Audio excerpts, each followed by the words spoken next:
We didn't skip. There was the match, then there was this backstage with Timothy. Then is this. Then now is the Cali thing. Okay, interesting. Yeah. So yeah, with Callie Armstrong, she calls out Jin Tala. She's out in the ring. Tyra May still shows up and then warns Armstrong that she should worry about her instead. Basically saying, "I'm going to take your belt off. You don't worry about Jin Tala."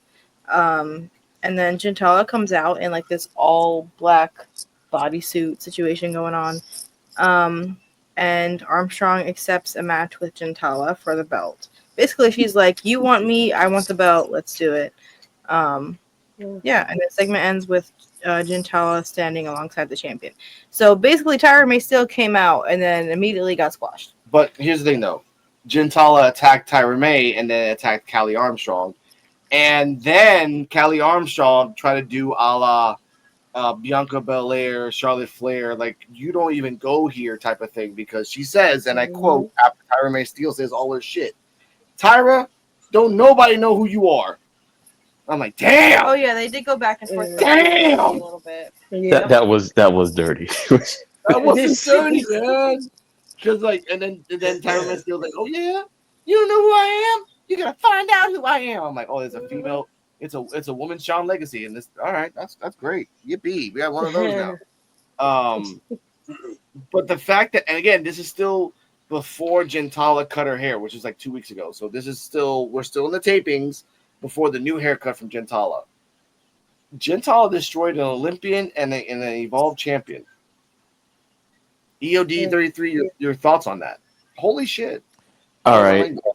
To me, the whole thing was pretty good. I didn't know how to, and I think I was saying, I'm like, I don't want to see a triple threat match because we always kind of get triple threat matches. So I'm glad that it's not going to be a triple threat match.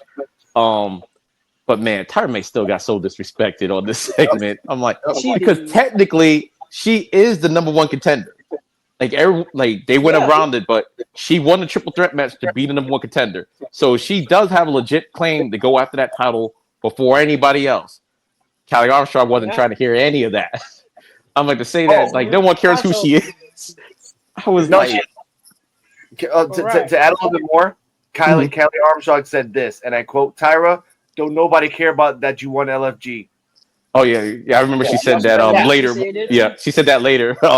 When Jin Tala came out, she was like, "Well, you pretty much skipping the line. So you basically, I earned my spot to be the number one contender for the championship.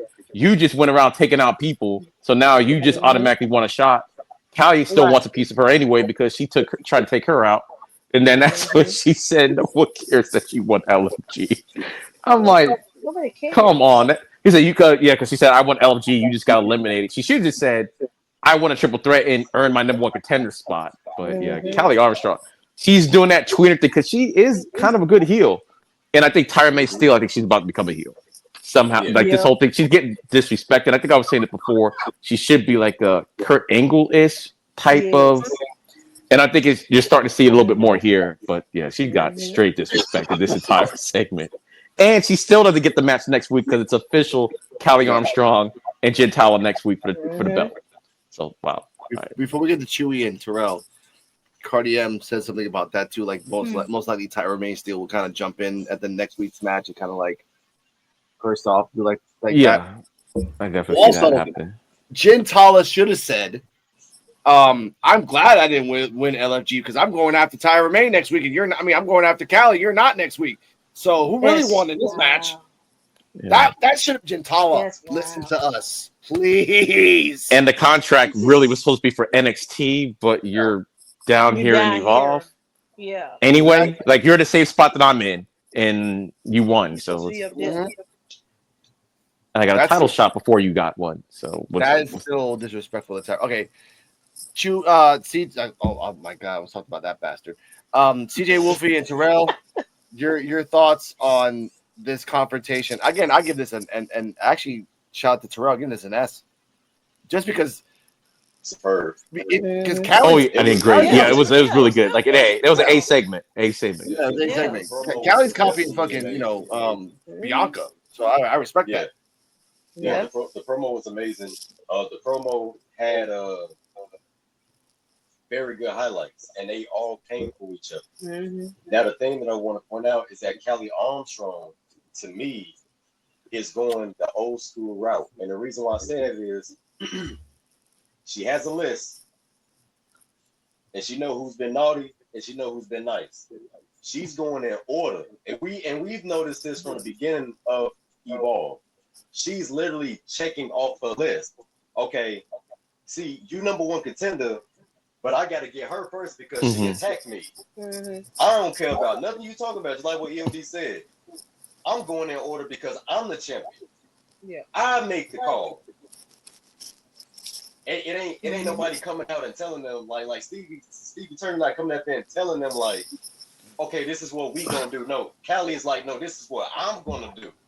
Yeah. And I like that. It's like an old school feel to it instead of Adam Pearce or Nick Aldis coming out telling them what they gonna do, or this week Ava Rain, which I say Ava Rain is Teddy Long 2.0. Yeah, she's oh my god. She's Teddy Long 2.0. She be giving people those messed up stipulations. But no, I like her. I like it. So I'm gonna give it an S. Yeah, I agree. I give it an S as well. I love it from like he got a little NXT feel to it too, like back in the day, Black and Gold. So he got a little good feel to it. So yeah, I give it an S. Okay. Cardia, Yeah. thoughts on this segment between Tyra, who again, if I would have put the Bianca, you don't even go here segment. I would put that for her. Callie and Jin Tala, because I want her not to be here. I want to make a charity so that she goes. Yeah, like can we make like a petition or like a poll or like a petition, like a something to get notarized for Tyra to go to NXT, please? Yeah, go back up there. Why you down here? Yeah. The PUWF petition to send Tyra Maxwell back to NXT. Because you know why? Because Carly Bright and Kendall was on NXT on Wednesday. They were in the back. Oh yeah, they were. And Ariana Grace, who does not deserve to even be in NXT right now, is still there.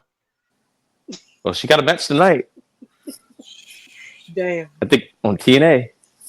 Of course, TNA. You know what it is? They give her freaking diet pills. It's like TNA. they leveled up the first class of Evolve, which technically it was the first season. Like Callie, Carly, Kendall, a lot of season Ks.